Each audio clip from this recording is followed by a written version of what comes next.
खास बात तेलंगाना की अहम खबरों पर नजर डालने से पहले ये जान लेते हैं कि आज जम्मू कश्मीर में पीएम मोदी पहुंचे तो वहां पर उन्होंने क्या कहा। जम्मू कश्मीर से दफा 370 की मनसूखी के बाद पीएम नरेंद्र मोदी आज पहली बार जम्मू पहुंचे, जहां तकरीबन 20,000 करोड़ के प्रोजेक्टों का इफ्तिताह और संग बुनियाद रखा। इस मौके पर पीएम ने कहा कि हमारी कोशिश है कि गांव के हर फर्द को तालीम और दीगर सहूलियात मिले, हर गांव की तरक्की होनी चाहिए। साथ ही उन्होंने कहा कि हमारी हुकूमत पंचायतों को ज्यादा बाइख्तियार बनाने की कोशिश कर रही है। हमारा जोर पंचायती राज निजाम में खवातीन की शिरकत को मजीद बढ़ाने पर है। वजीर आजम ने बताया कि जब मैं गुजरात का वजीर आला था तो मैंने खवातीन को पानी का इंतजाम करने की जिम्मेदारी दी थी। इन्होंने ये काम यानी खवातीन ने ये काम बखूबी अंजाम दिया और इस परेशानी को दूर भी किया। मेरी पूरे मुल्क की पंचायतों से अपील है कि वो इस काम से ज्यादा खवातीन को शामिल करें। अगर वो ऐसा करें तो ये मसला हल हो जाएगा। साथ ही पीएम ने कहा कि हमें माओं, बहनों और बेटियों की ताकत पर भरोसा है और उन्हें हौसला देना होगा। वहीं वजीर आजम ने कहा कि उधर 2-3 वर्षों में जम्मू कश्मीर में बहुत तरक्की हुई है। जम्मू कश्मीर के लोगों को जमहूरी तौर पर मजीद ताकत दी गई है। बात डेमोक्रेसी की हो या संकल्प डेवलपमेंट का हो, आज जम्मू कश्मीर पूरे देश के लिए एक नया उदाहरण प्रस्तुत कर रहा है। बीते 2-3 सालों में जम्मू कश्मीर में विकास के नए आयाम बने हैं।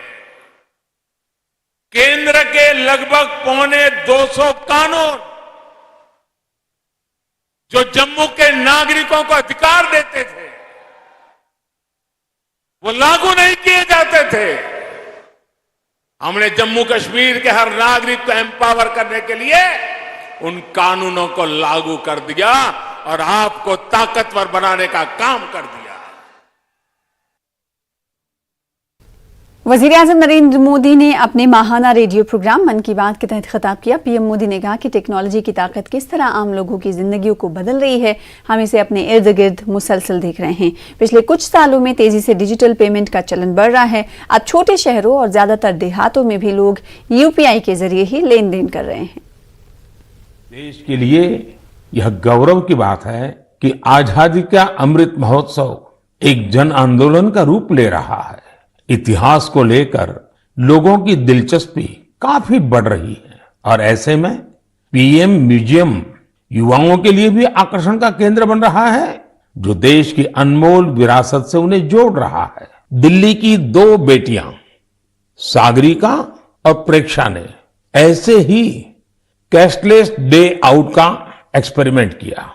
सागरिका और प्रेक्षा दिल्ली में जहां भी गई उन्हें डिजिटल पेमेंट की सुविधा उपलब्ध हो गई। यूपीआई क्यूआर कोड की वजह से उन्हें कैश निकालने की जरूरत ही नहीं पड़ी। यहां तक कि स्ट्रीट फूड और रेहड़ी पटरी की दुकानों पर भी ज्यादातर जगह उन्हें ऑनलाइन ट्रांजैक्शन की सुविधा मिली। साथियों, कोई सोच सकता है कि दिल्ली है, मेट्रो सिटी है, वहां ये सब होना आसान है, लेकिन अब ऐसा नहीं है कि यूपीआई का ये प्रसार केवल दिल्ली जैसे बड़े शहरों तक ही सीमित है। मैं आपसे भी आग्रह करूंगा कि कैशलेस डे आउट का एक्सपेरिमेंट करके देखें, जरूर करें। साथियों, पिछले कुछ सालों में भीम यूपीआई तेजी से हमारी इकोनॉमी और आदतों का हिस्सा बन गया है। अब तो छोटे छोटे शहरों में और ज्यादातर गांवों में भी लोग यूपीआई से ही लेन देन कर रहे हैं। डिजिटल इकोनॉमी से देश में एक कल्चर भी पैदा हो रहा है। गली नुक्कड़ की छोटी छोटी दुकानों में डिजिटल पेमेंट होने से उन्हें ज्यादा से ज्यादा ग्राहकों को सर्विस देना आसान हो गया है। इंतखाबी हिकमत अमली के माहिर प्रशांत किशोर ने आज भी वजीर आला के सियासी प्रगति भवन में मुलाकात की। मुलाकात के दौरान रियासती और कौमी सियासत पर तफसीली तबादले ख्याल किया गया। इस दौरान प्रशांत किशोर ने ताज़ा सर्वे रिपोर्ट केसीआर को पेश की है। पहले प्रशांत किशोर ने 30 हलकों के सर्वे के नतायज दिए थे। अब 189 हलकों का सर्वे किया गया। 27 अप्रैल को टीआरएस की 21वीं यौम तासीस हैदराबाद के HICC में मुनक्किद होने जा रही है। इम्कान है कि इस दौरान केसीआर प्रशांत किशोर की ताजा तरीन रिपोर्ट इजलास में पेश करेंगे। वाज़ेह है कि प्रशांत किशोर एक मुआहदे के तहत टीआरएस हुकूमत के साथ काम कर रहे हैं ताकि रियासत में सियासी और नज्म नस्क की सूरत हाल को काबू में रखा जा सके।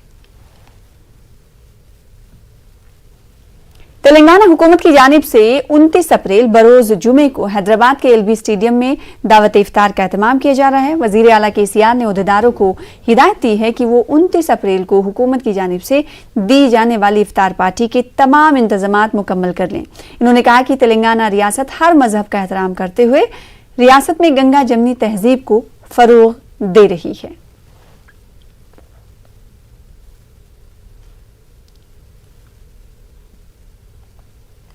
वहीं रियासती वजीर दाखिला मोहम्मद महमूद अली और कुपोला ईश्वर ने आज एलबी स्टेडियम पहुंचकर इफ्तार पार्टी की तैयारियों का जायजा लिया। एलबी स्टेडियम में तमाम महकमे जात के आला ओहदेदारों के साथ एक जायजा इजलास मुनक्किद हुआ।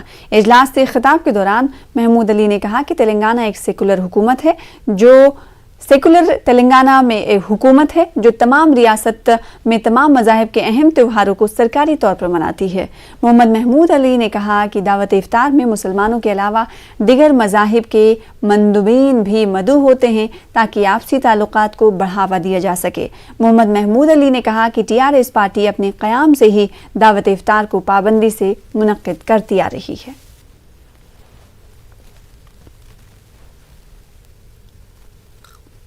क्योंकि इसमें बहुत से मशाइखी नजरात आते हैं और बड़े बड़े उलमाओं को बुलाया जाता है, तो इस मरतबा अरेंजमेंट में भी हम इसके बाद और एक बार दौरा करेंगे किस तरह अरेंजमेंट हो रहा है। सबसे ज़्यादा हमारे पुलिस डिपार्टमेंट की जिम्मेदारी, हमारे अहदेदार भी यहाँ मौजूद है कि वो कंट्रोल करने के लिए। दूसरी बात, डिस्ट्रीब्यूशन ऑफ कार्ड आ जाते हैं और उसके बाद दोनों वीआईपी में आगे आ जाते हैं, जिसकी वजह से थोड़ा डिसिप्लिन खराब होता है। जो हमारे इंपॉर्टेंट गेस्ट हैं उन्हें थोड़ी तकलीफ होती है, तो मैं गुजारिश करूंगा हमारे डिपार्टमेंट के अहदेदारों से, पुलिस डिपार्टमेंट के और दूसरे अहदेदार जो हमारे साथ हैं, उनसे गुजारिश करूंगा इंतजाम मतलब अच्छे से अच्छा होना चाहिए। होता है कि सीएम साहब जब तक अटेंड करते हैं, सीएम साहब जाने के बाद भी थोड़ी भगदड़ हो जाती है, तो मेरी पुलिस ऑफिसरों से गुजारिश है कि सीएम साहब जाने के बाद भी आप उसे अच्छी तरीके से करिए। ये तरीका आज नहीं है, जब से साबिका निज़ाम दौर से लेकर हमें आज़ादी मिलने के बाद से 48 से लेकर आज तक ये सिलसिला चलता रहा और आज भी चलता रहेगा, आगे भी चलता रहेगा। तो डिसिप्लिन की सख्त ज़रूरत है। तो इंशाल्लाह इस मरतबा बहुत सक्सेसफुल तरीके से इफ्तार पार्टी होगी और तमाम लोग कोऑपरेट करेंगे। और पार्टी के कायदीन से भी मेरी गुजारिश है कि वो भी इसके साथ इस इफ्तार पार्टी में आइए और कोऑपरेट कीजिए हमारे अहदेदारों के साथ और इसको सक्सेसफुल बनाइए।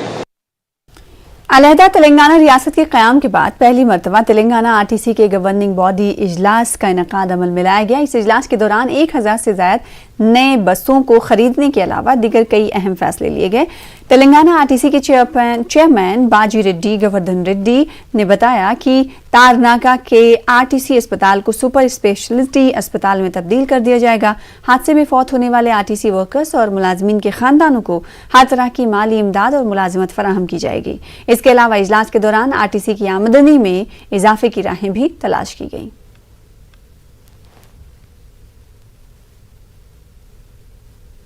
ఇంకా త్వరలో మనము మన తార్నాక్ హాస్పిటల్ కూడా అది ఇనాగ్రేట్ కావడం జరుగుతుంది. సో ఇట్లా మనం ఒక చైన్ ఆఫ్ హాస్పిటల్ కూడా మన ఫార్మసీస్ కూడా స్టార్ట్ చేయాలని చెప్పి ఒక తీర్మానం కూడా చేయడం జరిగింది. అదేవిధంగా కార్గో గత 1.5 సంవత్సరం నుంచి కార్గో బిజినెస్ మనకు మంచి ఊపు అందుకుంటుంది. గత సంవత్సరం దాదాపు 70 కోట్ల పైన మనము రెవెన్యూ సాధించడం జరిగింది. మొత్తం స్టార్ట్ అయిన తర్వాత 100 పైన మన ఆదాయం రావడం జరిగింది.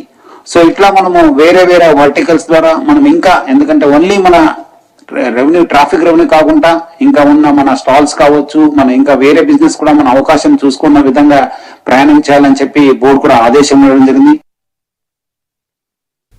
रियासत में आइंदा 3 दिनों के दौरान बारिश हो सकती है। हैदराबाद महकमे मौसमियात ने जानकारी दी है। महकमे मौसमियात के अहदेदारों ने बताया कि शुमाली इलाकों से तेज हवाएं चल रही हैं, जिसकी वजह से तेलंगाना के बेशतर इलाकों में बारिश का इम्कान है। वाज़ेह है कि पिछले 3 दिनों से रियासत में वक्फे से बारिश हो रही है, जिसकी वजह से आवाम को कुछ हद तक गर्मी से राहत मिल रही है।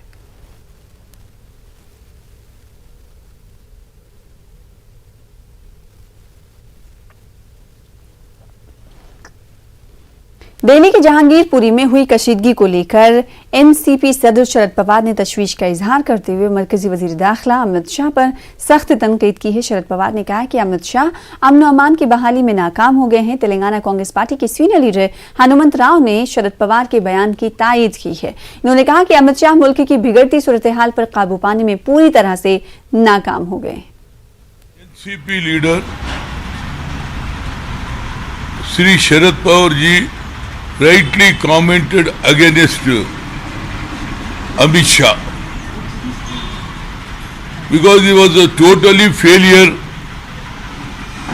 The law and order situation in Delhi is the whole responsible. There is a communal fight is going on, but still there is no law and order to maintain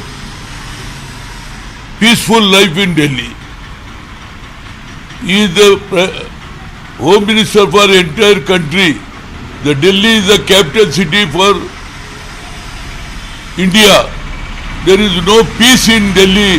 How he can say that I am the Home Minister of whole country? Is a totally failure. Still people are suffering like anything. My request, first of all over India is that you can see, but first of all you see Delhi, then you can make it law and order situation. Is rightly pointed out by Sharad Pawar. I am congratulating to Sharad Pawar rightly because it is a peaceful in Delhi. All over world people are coming to the Delhi. There is no peace there is no law and order problem in Delhi. How visitors will come? That is my request. First of all, you sit right in Delhi. That is my request. फिलहाल इसी के साथ रुकेंगे छोटे से break के लिए। आंध्र प्रदेश की अहम खबरों के साथ लौटेंगे छोटे से ब्रेक के बाद।